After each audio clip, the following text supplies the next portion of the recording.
শিবির করতে হলে কি রিলেশন ব্রেকআপ করতে হবে?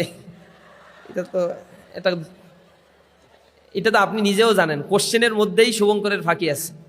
আপনি জানেন যে ইসলামী ছাত্র শিবির যারা করে সাধারণত তারা বিফোর ম্যারিটাল রিলেশনশিপে থাকে না, এক্সট্রা ম্যারিটাল অ্যাফেয়ার্সের মধ্যে থাকে না, তারা তাদের যৌবনকে হেফাজত করে। সুতরাং এই প্রশ্নটা ইসলামী ছাত্র শিবিরের ক্ষেত্রে ভ্যালিড না। অন্যদের ক্ষেত্রে গার্লফ্রেন্ড কয়টা আছে, কয়টা ছাড়লো, এইগুলো নিয়েই হচ্ছে তাদের প্রতিযোগিতা হয়। আমাদের ক্ষেত্রে ইসলাম যেহেতু আমাদের মূল ভিত্তি এবং আমরা যেহেতু মুসলমানদেরকে ইসলাম যে ডিরেকশনগুলো দিয়েছে সেই ডিরেকশনটা আমাদেরকে ফলো করতে হয় এবং আমরা এর প্রতি লায়াবল, অবিডেন্ট এবং কমিটেড।